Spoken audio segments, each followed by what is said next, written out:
Doon na rin.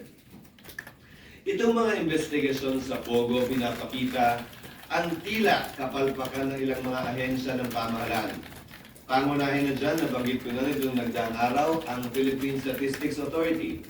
Paano nga ba nakakapagpaproduce ng mga birth certificate na hindi naman pala totoo ang mga nakalagay doon? Importante at mahalaga to. Dahil ang ating government ID, ang ating passport, nakabase lahat yan sa birth certificate.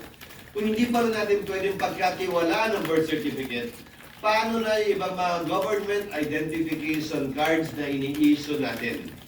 Dapat malinis yan, matanggal kung anumang sindikato meron dyan, at tiyakin na may check and balance tayo sa PSA. Sa panahon ng AI, walang dahilan para hindi pa nila matuntun at mapigilan anumang uri ng pamimeke sa loob ng ahensya nila mismo. At ang pangalawa ay ang Bureau of Immigration and Deportation. Bakit? Sa dinami-dami ng illegal na pogo na na-raid, karamihan ng mga nahuhuling Chinese nationals na nandun ay illegal aliens na. Pumasok bilang mga turista, walang hawak na work permit, meron man ay nag-expire na, bakit tila wala silang kaalam-alam o ginagawa kaugnay nito? At kung hindi pa i-raid yung illegal na pogo, hindi pa nila malalaman na may ganun. Maganda rin malaman mula sa Immigration Bureau of Immigration and Deportation. Ilan nga ba yan? Ilan nga ba iniisuhan nila ng work permit kung sakasakali? At panghuli, magandang tingnan na rin yung tila disjoint sa pagitan ng DFA at ng Bureau of Immigration. Sa sistema natin ngayon kasi, ang visa ay ini-issue ng iba't ibang konsulado sa iba't ibang bansa sa mundo. Hindi naman Bureau of Immigration ang nag-i-issue niyan.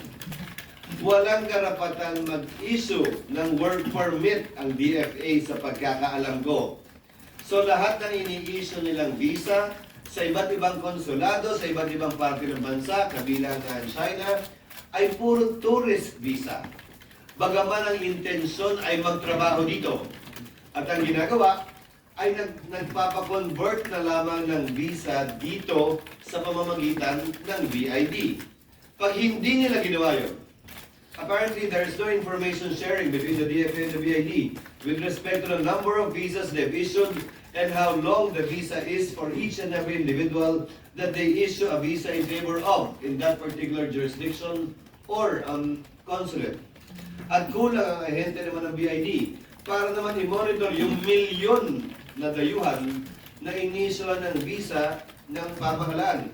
Idugtong ko na, dahil puro tourist visa ang ini-issue ng pamahalaan sa iba't ibang konsulado, tama pa ba at accurate pa ba yung data natin sa Department of Tourism? Dahil siyempre, ang basihan nila yung visa ang ini-issue. Kung ang intensyon naman pa nung ini-issue ng tourist visa ay magtrabaho, dapat ba natin iniwalay yung tourist arrivals na binibilang natin at yung mga magtatrabaho dito na inisyo ang nagpa-convert ng working visa para mas accurate, para naman mas tama, mas angkop yung datos natin at na mas kumpleto rin ang pagpaplano natin. Sorry kung mahaba.